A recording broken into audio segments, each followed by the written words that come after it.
ہماری خوشحالی کی راہ میں سب سے بڑی رکاوٹ ہماری اپنے آپ سے کی گئی منفی گفتگو ہے، یعنی نیگیٹو سیلف ٹاک ہے۔ کبھی ہم سوچتے ہیں کہ میرا رنگ اچھا نہیں ہے، میرا قد چھوٹا ہے، میرے تو دماغ میں بھوسا بھرا ہوا ہے، میں کوئی کام نہیں کر سکتا، میں جہاں بھی جاتا ہوں تو مجھے ناکامی کا سامنا کرنا پڑتا ہے، نہ میری پروموشن ہوتی ہے، نہ میرے سے ٹیسٹ یا انٹرویو پاس ہوتا ہے۔ تو اس قسم کی منفی گفتگو بندہ اپنے ساتھ کرتا رہتا ہے، تو پھر وہ ڈس اپوائنٹ ہو کے کسی ایک جگہ سٹک ہو جاتا ہے اور بیٹھا رہتا ہے وہاں پر۔ اگر اس چیزوں کا ہم ڈیپ ڈاؤن جا کے انالیسس کریں تو یہ جو اس کے ذہن میں خیالات آ رہے ہوتے ہیں جن کی وجہ سے وہ اپنے ساتھ منفی گفتگو کر رہا ہوتا ہے، یہ بیسیکلی لوگوں کی رائے ہوتی ہے جو کسی موقع پر لوگوں نے اس کے متعلق دی ہوئی ہوتی ہے۔ مثلا ماں باپ ہی اپنے بچے کو کہہ دیتے ہیں کہ تم تو بیوقوف ہو، تم سے کوئی کام نہیں ہوتا ہے، جب تک ہم ہیں تم موج کر لو، بعد میں تم سڑکوں پہ رولو گے۔ بچہ اسکول میں جاتا ہے تو ٹیچر بھی کہتا ہے تم تو بیوقوف ہو، تمہیں کوئی سبق ہی نہیں یاد ہوتا، تمہارے تو دماغ میں بھوسا بھرا ہوا ہے۔ پھر جو اسکول میں اس کے کلاس فیلو ہوتے ہیں وہ اس کو بلی کرتے ہیں اور برے برے نام رکھتے ہیں۔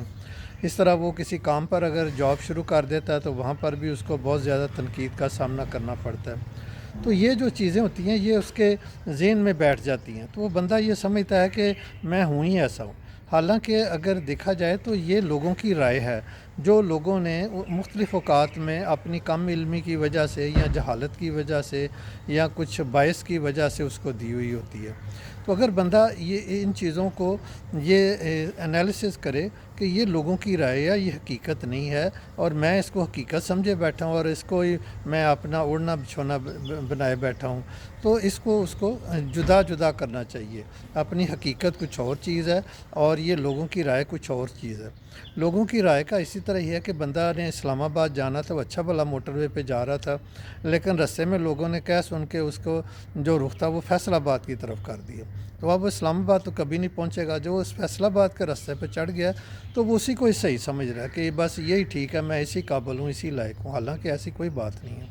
تو بندہ اگر اپنے آپ کو علیحدہ سے دیکھے، لوگوں کی رائے کو علیحدہ سے دیکھے، اور لوگوں کی رائے کی وجہ سے اس کے ذہن میں جو خیالات بنے ان کو علیحدہ سے وہ ایویلیویٹ کرے، اور کسی ماہر نفسیات یا کسی کونسلر یا کسی مینٹور کی رہنمائی میں وہ اپنا ایک سیلف انالیسس کرے گا، ریویو کرے گا، ریوزٹ کرے گا اپنے خیالات کو، نظریات کو، اور اپنے ساتھ جو منفی گفتگو کرتا ہے تو اس کی زندگی کی کایا پلٹ ہو سکتی ہے، اور وہ زندگی میں ٹھیک ٹھاک قسم کی کامیابی حاصل کر سکتا ہے اور مزیدار زندگی گزار سکتا ہے۔ اس لیے اپنے ساتھ جو نیگیٹو بات چیت آپ کرتے ہیں، سیلف نیگیٹو ٹاک کرتے ہیں، اس کو ریویو کریں، اور وہ کچھ بھی نہیں ہے، وہ لوگوں کی رائے ہے جو لوگوں نے کسی وجہ سے دے دی ہے۔ آپ